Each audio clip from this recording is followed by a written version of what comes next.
In 1899, the city of Galveston, Texas, shipped more than 2 million bales of cotton through its port, 60% of the entire state's crop. It had more millionaires per square mile than Newport, Rhode Island. It had the first telephone in Texas, the first electric lights, the first opera house, the first medical school. And every single one of those things sat on a sandbar in the Gulf of Mexico, at the highest point, just 8 feet 7 inches above the water. That number, 8 feet 7 inches, is the number that killed Galveston. Not right away, not obviously. It killed the city the way a hairline crack kills a dam, invisibly, structurally, while everyone on the downstream side goes about their mourning. To understand what was lost on a single Saturday in September 1900, you have to understand what had been built. And to understand what had been built, you have to start with a man named Michel Menard, a Canadian fur trader who in 1836 looked at a strip of sand 2 miles off the Texas coast and saw not a barrier island, but a gateway. Menard bought 7 square miles of it from the Republic of Texas. The same year Texas won its independence from Mexico, and within 2 years he had organized the Galveston City Company. The city was formally chartered in 1839, and by that summer, the first Tremont Hotel had opened its doors on the corner of Post Office and Tremont Streets. They held a grand ball on the anniversary of the Battle of San Jacinto to celebrate. The Republic of Texas was barely 3 years old, and its newest city already had a ballroom. Geography did the rest. Galveston was the only city in Texas with a natural deep-water port. Every bale of cotton, every barrel of grain, every crate of imported goods heading into or out of the Western Gulf had to pass through Galveston's harbor.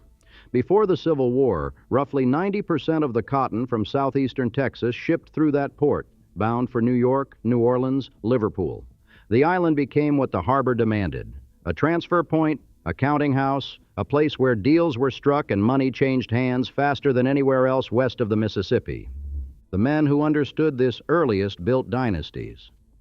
John Seeley arrived in 1846, a merchant from Pennsylvania who clerked in a general store until he saw what cotton and credit could do together.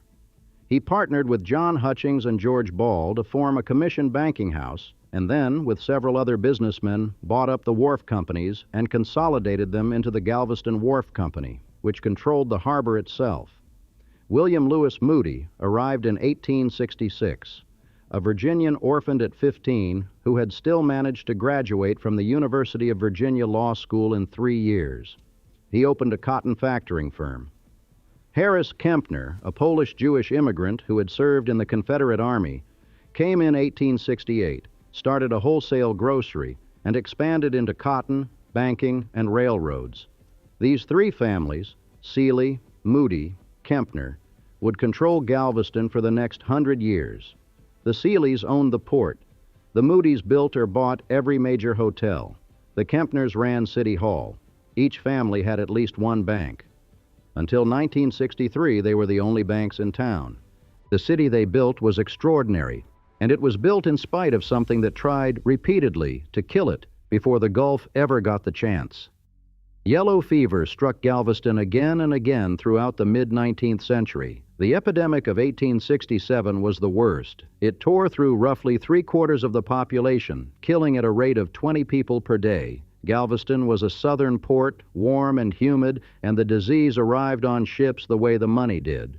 It was only the institution of rigid quarantines after 1873 that finally brought the epidemics under control.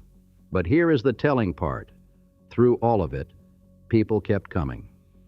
The port was too valuable, the money too good. The yellow fever was the cost of doing business on the Gulf, and business was the point.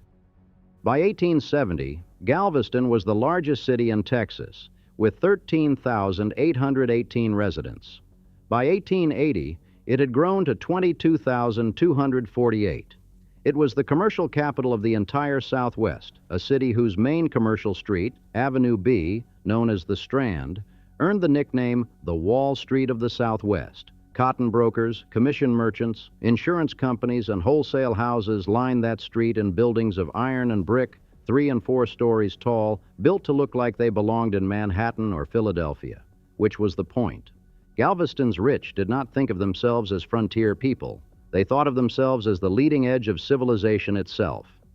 The Galveston Wharf Company, which the Sealeys and their partners had consolidated, controlled the harbor absolutely. They set the rates. They decided who docked where. And Houston, 50 miles up the bay, a cotton town built on a muddy bayou that was barely navigable by steamboat, resented every dollar of it. In the late 1860s and early 1870s, Houston had struck back by imposing yellow fever quarantines on all shipments to and from Galveston, timed, not coincidentally, to coincide with the critical cotton marketing season. It was economic warfare dressed up as public health, and Galveston's merchants knew it. Their response was to build a railroad that bypassed Houston entirely. In 1873, a group of Galveston businessmen formed the Gulf, Colorado, and Santa Fe Railway, designed to reach around the bottleneck at Houston and connect the island directly to the Texas interior. By 1875, the railroad had managed to build only 50 miles of track, had no rolling stock, and was out of money. In 1876, George Seeley bought it out of bankruptcy for $250,000 and brought in new investors, Harris Kempner, William Moody, Leon Blum, the entire roster of Strand cotton merchants, to finish the job. They did. The railroad reached the interior, and Galveston's grip on Texas commerce tightened further. The wharf company's rates stayed high, though, and the unanswered bad press about monopoly pricing would cost the city dearly in regional support it desperately needed later. But in the 1880s, later was someone else's problem. And then an architect arrived who gave all that ambition a physical form. Nicholas Clayton came to Galveston in 1872. He had served in the Union Navy during the Civil War, then joined a Memphis architectural firm called Jones and Baldwin. The firm sent him to Galveston to supervise two projects, the First Presbyterian Church and the Second Tremont Hotel. Clayton looked around at the booming port, at the money, at the commissions waiting to be handed out, and he stayed. He opened his own office, and for the next 3 decades, he built Galveston. Clayton was tireless, bold, and prolific. He designed churches, banks, commercial blocks, and grand houses in styles that ranged from Romanesque to Renaissance revival to something so distinctly his own that historians would later call the period the Clayton era. His 1881 electric pavilion was the first building in Texas to feature electric lighting. His Tremont Hotel, the second one, completed in 1877, was a 5-story white palace requiring over 2 million bricks, with a mansard-roofed tower and the first steam-powered passenger elevator in the city. It advertised itself as the only first-class hotel in the city, which was accurate. But Clayton's masterpiece was a house. In 1886, Colonel Walter Gresham, a Virginia-born attorney, Civil War veteran, railroad founder, and member of the Texas legislature, hired Clayton to design a residence on Broadway at 14th Street. What Clayton produced, over 6 years of construction from 1886 to 1892, was a 3-story castle of native Texas granite, white limestone, and red sandstone, all cut and shaped on the premises. Inside, hand-carved woodwork in rosewood, satinwood, white mahogany, American oak, and maple. Fireplaces of African marble and pure silver, stained glass windows, an octagonal mahogany stairwell stretching 40 feet to a brilliant skylight. Clayton had designed the house with an ingenious cooling system, slatted windows that admitted Gulf breezes without the direct sun. The American Institute of Architects would later name it one of the 100 most important buildings in America. It's still there. They call it the Bishop's Palace now, after the Archdiocese of Galveston bought it in 1923. Unlike most of Galveston's grandeur, it survived the 1900 hurricane virtually unscathed. Built of steel and stone rather than wood, it simply endured what the Gulf threw at it. But in the 1890s, it was just the Gresham House, one of many Broadway beauties on the grandest boulevard of the richest city in Texas. In 1883, Clayton designed something else.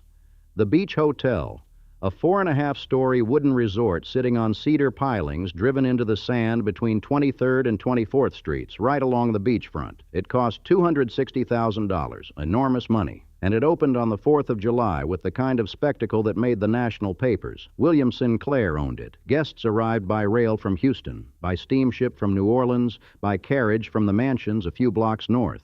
Galveston was positioning itself as the Atlantic city of the Gulf Coast, a place where the wealthy came to play as well as to invest. Meanwhile, the city kept accumulating firsts. The first telephone in Texas arrived in 1878, a line running between the offices of the Galveston Daily News and the home of its owner, Colonel Alfred Bellow. The Galveston Daily News itself, founded in 1842, was and remains the oldest continuously published newspaper in Texas. Gale Borden, the inventor of condensed milk, had developed his product on the island. In 1883, Galveston became the first city in Texas to install electric lights, power lines running all over the urbanized East End, making Galveston one of the most innovative small cities, not just in Texas, but in the country. In 1890, the John Seeley Hospital opened, funded by Seeley's $50,000 bequest after his death in 1884, in partnership with the University of Texas Medical Branch, established in 1891 as the state's first medical school. Galveston had won the site in a statewide election, beating out larger cities because its medical community was already well established. In 1894, Henry Greenwall raised $100,000 to build the Grand Opera House on Post Office Street, which opened on January 3, 1895, with a performance of a play called The Daughters of Eve. The Opera House seated over 1,000 and featured a stage that was an exact counterpart of Booth's Theater in New York, 39 feet deep and 45 feet wide at the proscenium arch. It brought the best theatrical productions in the country to an island city of fewer than 40,000 people. Galveston even had the first baseball game in the state, and cotton kept pouring through. The port had a chronic problem, a sandbar at the harbor entrance that limited the draft of incoming ships. In the 1870s, there were only 8 feet of water over the outer bar. Large vessels had to anchor outside and transfer cargo to shallow draft barges called lighters, a slow, expensive process. The city's business leaders knew the port was the whole game. Colonel William Moody organized a deepwater committee in 1881. They gathered data, formulated a plan, and took it to Washington. It took nearly a decade of lobbying, cotton merchants Harris Kempner and William Moody combining their personal influence, newspaper owner A.H. Bellow applying political pressure. But in 1890, Congress passed the Galveston Harbor Bill, appropriating $6.2 million for the construction of jetties. By October 1896, the largest cargo ship in the world, drawing 21 feet, docked at Galveston's wharves. Imports jumped 37%. Before the jetties, Galveston shipped 22% of Texas cotton. By 1897, it shipped 64%. The island seemed invincible. The cotton was flowing. The money was flowing. 250,000 immigrants had passed through Galveston's immigration station, second only to Ellis Island. Germans, Czechs, Poles, Italians, and Jews from Eastern Europe, arriving by steamship, processing through the customs house, and dispersing into Texas and the wider Southwest. Some stayed. The city's neighborhoods reflected the pattern: a German neighborhood, an Italian neighborhood, a thriving black community with its own businesses and institutions. Galveston had been the site where, on June 19, 1865, Union General Gordon Granger stood on a balcony and read General Order No. 3, informing the people of Texas that all enslaved persons were free, 2.5 years after the Emancipation Proclamation. That date, Juneteenth, became the oldest national celebration of the end of slavery, born on this particular sandbar. The Strand was full of commission houses and banks. Broadway was lined with mansions. The Beach Hotel was full every summer. The Opera House was full every season. The population stood at just under 38,000, and on a per capita basis, Galveston had more millionaires than any city in America. But that number, 8 feet 7 inches, hadn't changed. The island's vulnerability was not a secret. Galvestonians had experienced periodic overflows, high water events that swept the beachfront and flooded low-lying streets. Houses and stores were routinely elevated on pilings as a safeguard. The Weather Bureau's local section director, a meteorologist named Isaac Klein, had written in 1891 that it would be impossible for any cyclone to create a storm wave which could materially injure the city. He would come to regret those words with a specificity that is hard to imagine. Here is what the city did not have in 1900: a seawall, a weather radar, a satellite, ship-to-shore radio, or any reliable way to track a hurricane once it moved over open water.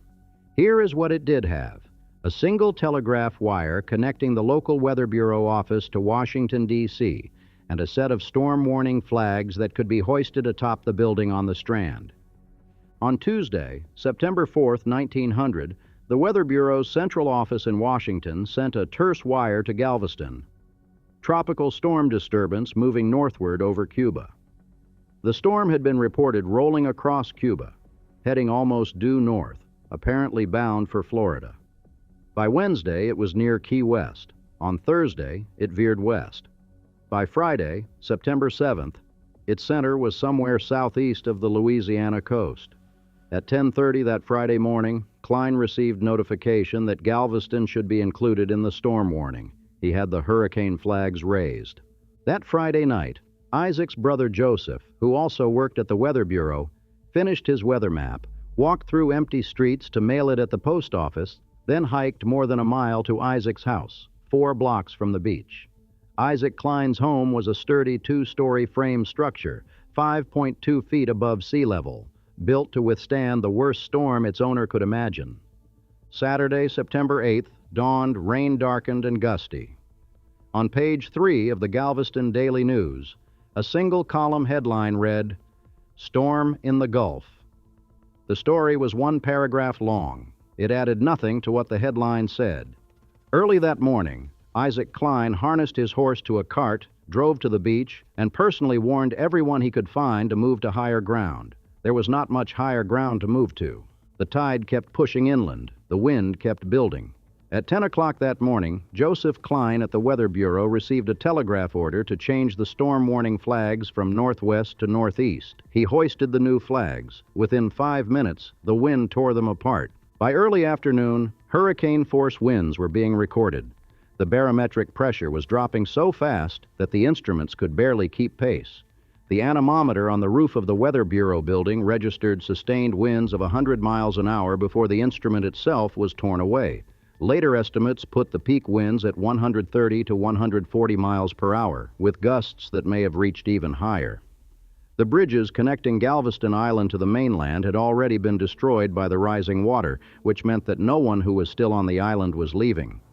The city's highest point was 8.7 feet above sea level. The storm surge that came ashore that evening measured over 15 feet. People remember the timing of one specific moment, the shift. All day, the wind had been blowing from the north. That wind had been pushing water out of Galveston Bay, away from the city's bay side. But in the early evening, as the hurricane's eye passed to the west, the wind shifted violently to the east, and now the water came from both sides at once. The Gulf surge from the south, and the bay water from the north. The island did not flood. It submerged. The sequence of destruction was methodical. Houses near the beach fell first. As each row of houses collapsed, the debris, timber, brick, furniture, bodies, became a battering ram that smashed into the next row inland. The wreckage formed a moving wall of destruction that advanced block by block into the city. The wind drove it. The water carried it. By dark, the storm had created something no one had ever seen before, an advancing front of shattered wood and shattered lives that flattened everything in its path for 5 to 10 blocks from the shore. The Lucas Terrace apartments had 64 rooms. 1 room survived. 2 people lived. 50 died. At St. Mary's Orphan Asylum, 3 miles from the city on the west end of the beach, 10 Sisters of Charity cared for 93 children ranging from infants to early adolescents. When the water rose to the first floor, the nuns moved the children to the second story of the girls' dormitory. As the building began to break apart, each nun took lengths of clothesline and tied 6 to 8 children to the cincture around her waist. The building collapsed. 90 of the children and all 10 nuns died. 3 boys survived by grabbing onto a tree, where they floated for more than a day before being rescued at sea. When recovery crews found the nuns in the days that followed, the children were still tied to them. At Isaac Klein's house, 50 people had taken shelter, neighbors who had come seeking the sturdiest building in the neighborhood, because the Weather Bureau man's house was supposed to be the one built to survive anything. When an uprooted railroad trestle, driven by wind and water like a battering ram, slammed into the structure, the house lurched off its foundation and flung everyone into the raging sea. Isaac blacked out. When he came to, he was clinging to his youngest daughter in the dark, in water full of splintered wood and floating wreckage. His brother Joseph found him 5 minutes later with the other 2 children. They fashioned a raft from debris and drifted for 3 hours through a night that Klein later described in terms that barely communicated the reality. We placed the children in front of us, turned our backs to the wind, and held planks to our backs to distribute and lighten the blows which the wind-driven debris was showering upon us continually. We could hear houses crashing under the impact of the wreckage hurled forward by the wind and storm tide, but this did not blot out the screams of the injured and dying. Isaac's wife, Cora, who was pregnant with their 4th child, never surfaced. Her body was found weeks later beneath the wreckage of their home. 18 of the 50 people in the house died that night. In his last telegram to reach the outside world before the wires went down, Klein had written, "Gulf rising rapidly, half the city now underwater." 9 years earlier, he had written that no cyclone could materially injure Galveston. When Sunday morning came, the survivors looked out onto a landscape that no longer resembled a city. Between 6,000 and 12,000 people were dead. The exact number will never be known because entire families vanished, leaving no one to report them missing. The most commonly cited figure is 8,000. Out of a population of roughly 38,000, that was 1 person in 5. The storm had destroyed 3,636 homes and damaged virtually every other structure on the island. Property losses were estimated at $28 to $30 million, roughly $800 million in today's money. 300 feet of shoreline, some 1,500 acres, had been scoured away entirely. Not a single public building escaped damage. The 16 ships anchored in the harbor at the time of the storm had been tossed into the city or broken apart. The largest cotton port in Texas, the Wall Street of the Southwest, the city with more millionaires per capita than anywhere in America, looked like a landfill. John Blagden, a Weather Bureau colleague who survived, walked the streets the next morning and wrote to his family. One that did not know would hardly believe that this had been a part of the city 24 hours before. Survivors were bruised, cut, many of them nearly naked. The wind-driven debris had torn the clothing off the living and the dead alike. A foul-smelling slime, about an inch thick, coated everything. The dead were too numerous to bury. Initially, the city loaded bodies onto barges and dumped them at sea, but the Gulf washed them back. Galveston then resorted to funeral pyres. For weeks, the smell of burning flesh hung over the island. Armed patrols enforced martial law. Looters were shot. Survivors later reported men chewing rings off the fingers of the dead. In a later biographical account, Isaac Klein referred to the execution of hundreds of looters by vigilantes. The Central Relief Committee was organized the morning after the storm. Mayor Walter Jones called an emergency city council meeting at 10 o'clock, with subcommittees for the disposal of the dead, food and water distribution, public safety, and finance. Clara Barton, then 78 years old, came to Galveston to oversee the Red Cross response. It was her last major disaster relief operation. William Randolph Hearst sponsored a charity bazaar in New York City to benefit the reconstruction. The story of Galveston could end here. The city destroyed, the people scattered, the money gone. But it doesn't. What the survivors did next was one of the most ambitious engineering feats in American history, and it is the reason anyone who says Galveston simply gave up after the hurricane is wrong. Galveston did not give up. Galveston fought the ocean itself, and the tragedy is that it won, and it didn't matter. The city reorganized its government immediately, adopting a commission form, 5 commissioners, each controlling a specific function, that became the first commission form of city government in the United States. Other cities across the country copied the model. Then the new commission turned to the question of how to make sure the Gulf could never do this again. In September 1901, a board of 3 engineers, Brigadier General Henry Martin Robert, Alfred Noble, and Henry Clay Ripley, was appointed to study the problem. Their report, delivered on January 25, 1902, recommended 2 things. First, build a curved-face concrete seawall, 17 feet above mean low tide, stretching 3 miles along the Gulf front, 16 feet wide at the base and 5 feet wide at the top, weighing 40,000 pounds per foot.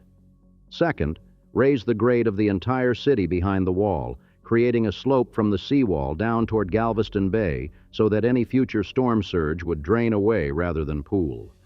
Construction began in September 1902. Galveston County contracted with J.M. O'Rourke and Company of Denver.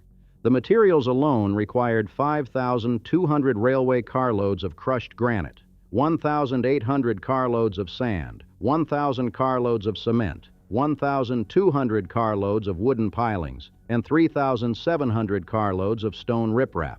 By July 1904, the first section, 17,593 feet, just over 3 miles, was complete. The grade raising was even more astonishing. Working in quarter-mile square sections, crews enclosed each section in a temporary dike, then lifted every structure within it. Houses, churches, commercial buildings, streetcar tracks, fire hydrants, water pipes, using hand-turned jackscrews. Around 2,000 buildings were raised, some of them by as much as 11 feet.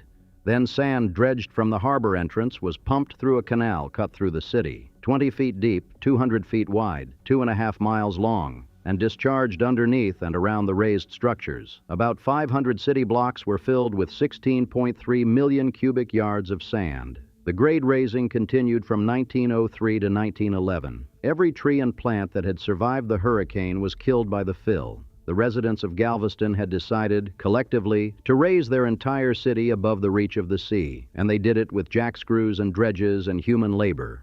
Funds were raised through bond issues. In a remarkable show of solidarity, nearly every resident of Galveston, wealthy and working class alike, purchased a bond. The city was literally invested in its own survival. The seawall was tested in 1909 by a medium-sized hurricane that passed about 45 miles offshore and held with only minor damage to the riprap. It was tested again on August 16, 1915, by a powerful tropical cyclone that struck Galveston almost head-on, a storm that a generation earlier would have flattened the city again. The wall held. The grade raising did its job. Storm surge flooded some areas outside the wall's protection, but the downtown survived. Only 8 people died in the city, compared with 304 elsewhere in the region. The engineering had worked. Galveston had done the impossible. It had armor-plated a sandbar against the Gulf of Mexico. But the economics had already shifted. The money wasn't coming back. It had found safer ground. 50 miles up Galveston Bay, Houston had been watching and planning. Houston's business leaders had chafed for decades under Galveston's port monopoly. The Galveston Wharf Company controlled harbor access and set the rates, and Houston's merchants deeply resented paying Galveston's toll on every bale of cotton and every crate of goods. As early as the 1850s, Houston had tried to reach the sea without going through Galveston.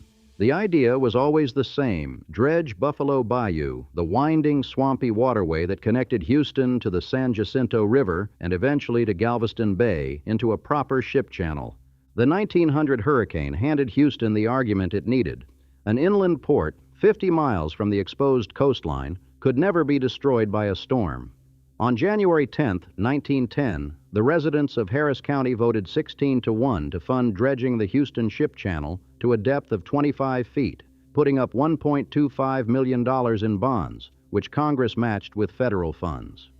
Construction began in 1912. On November 10, 1914, President Woodrow Wilson officially opened the Houston Ship Channel. The first deep-water ship, the steamship Satilla, had arrived the previous June. By 1919, the steamship Marymount carried the first direct shipment of cotton from Houston to a foreign market. Within 10 years, Houston had become the #1 cotton port in the United States, a title that had belonged to Galveston for half a century. Meanwhile, something else happened in January 1901, just 4 months after the hurricane, that would seal the transfer of power. At Spindletop, near Beaumont, about 80 miles northeast of Galveston, a well drilled by Captain Anthony Lucas hit an underground reservoir and blew. Oil shot 150 feet into the air and kept flowing for 9 days. The well produced 100,000 barrels a day, more than all the other wells in the United States combined. It was the largest oil discovery in the world at that time. The oil needed somewhere to go. It needed refineries, pipelines, shipping infrastructure. Had Galveston not been devastated 4 months earlier, the island might have become the center of Texas oil shipping. Instead, Houston was positioned perfectly, inland, safe, connected by the new ship channel to the Gulf.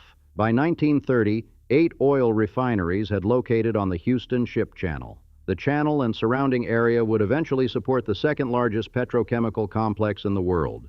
Galveston's population in 1900 had been 37,789.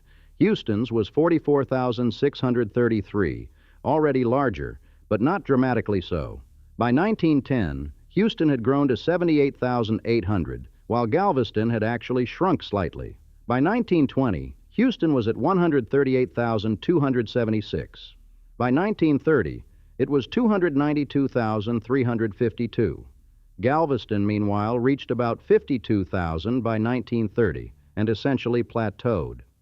The two cities that had been rough rivals in 1900, separated by 50 miles and a strip of water, were now in different universes. Houston had cotton, oil, petrochemicals, and a protected inland port.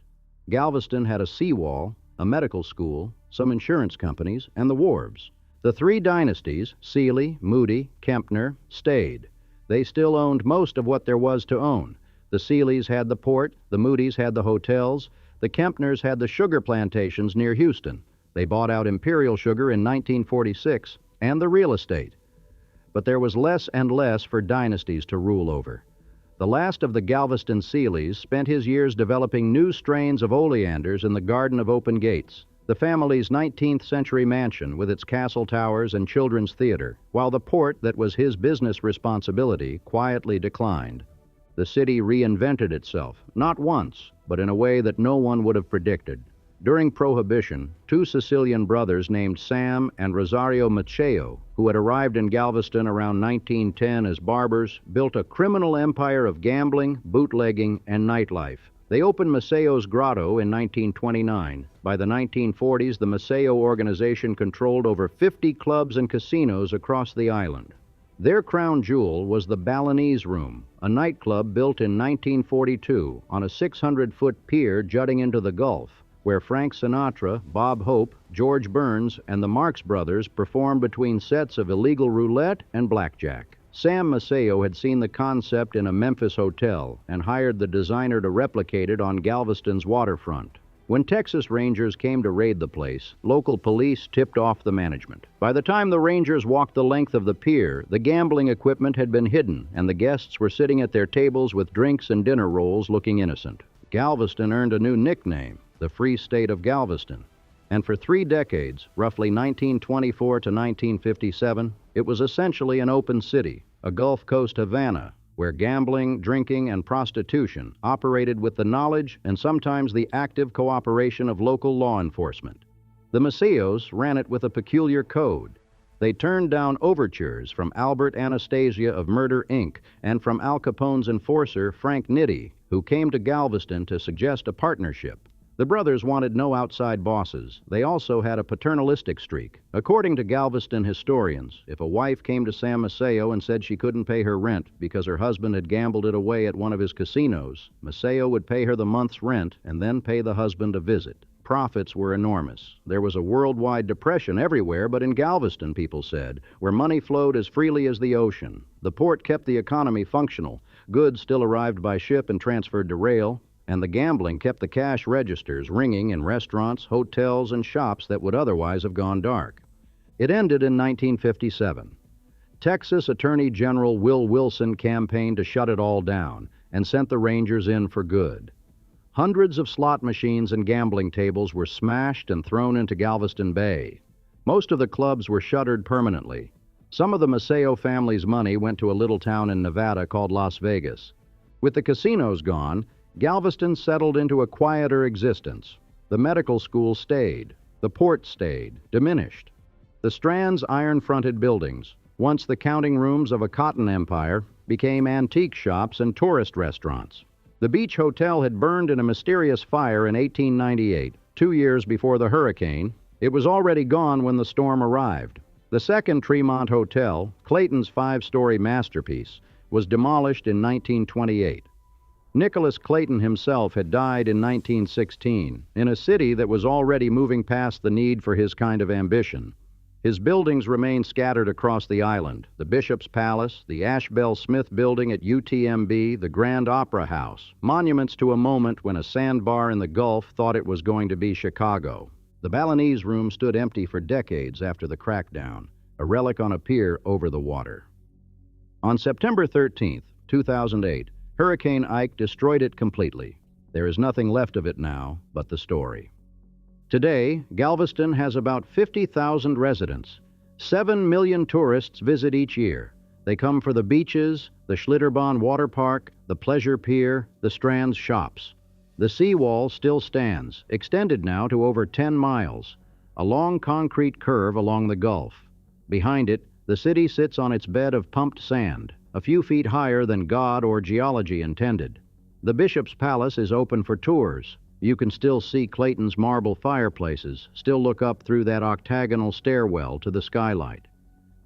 The Grand Opera House, it's called the Grand 1894 Opera House now, still hosts performances. The Texas legislature named it the official Opera House of Texas in 1993. Broadway's mansions are still standing, including Open Gates, where the last Seeley grew his oleanders.